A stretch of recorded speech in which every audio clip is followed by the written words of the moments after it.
tôi cái gì nào thì làm tôi chương gì nhá rộng ra lục con lao đã thế mày đâu thấy chơi đâu này chứ con à lục anh chứ con lục với lục của à lục với lục ăn lục của à phải nhìn tôi xong nhìn đâu cả phong phí nữa mà lục của à tao tập phải giống cái bảo tuổi mà tuổi mày tao xù rồi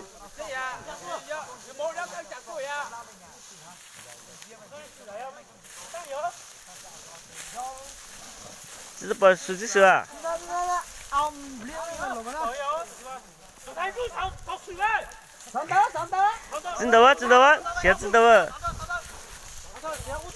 chúa lấy lúc sáng nó mà nó rơi nó mày nó mà cho bà mà cái tổ nó cho nó nhớ nha tôi thấy cứ tôi đã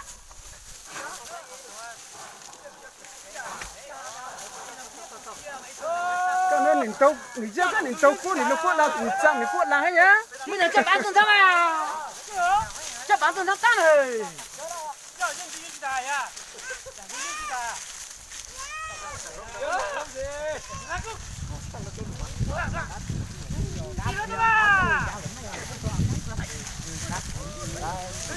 Đã được chơi chưa hết này.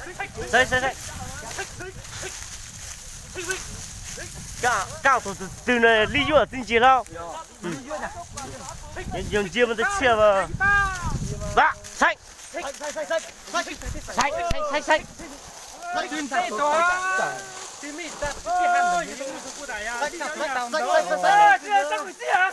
con đây này tao tưởng gì nữa mày chơi à Sao tôi tao mà. mày đuổi mày không mày chơi nó chơi mày tao bây giờ quan lúc cua à Ok cái tôi cũng xong à. của chúng anh chia tao thì là bây giờ quan lúc cua này Giờ chạy không à. bây giờ quan lúc cua này Bây sao đâu. sao tôi mang tôi tụi bay mà Cái từ lúc cái lúc qua cái tổ hay giờ cái giờ chạy này giờ cái tôi chia thấy tôi chia bạc cua. Nói thì giống sự bình chia hả? Bình chia. nó tuần đâu này tôi chưa ở vị trí là tôi chưa bình chia này lý do này cái một tao là gì cứ à tôi thấy cứ đi lâu xí đâu đi số đi lâu Giết tôi bình chia giết tôi lý do. bây giờ xin sao chấp thời ra Vạ. Xanh. Chỉ tôi rằng đó. lần này tôi nghĩ qua thằng mình chắc là thua rồi lần này thua rồi chưa biết được thua rồi Trâm anh mình thua rồi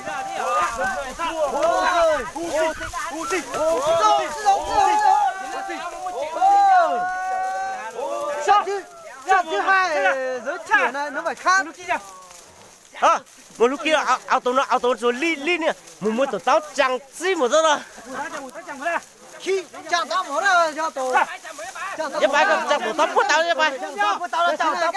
Chẳng tao một tao tầm máu rồi, chẳng tao phốt bị thành sao?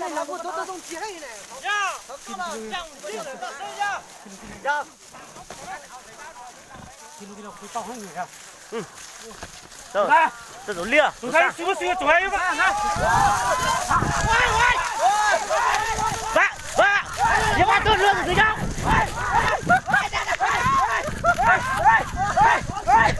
Tao mày à? Tao đâu? Ra cầu kia, độc chị. Chẳng.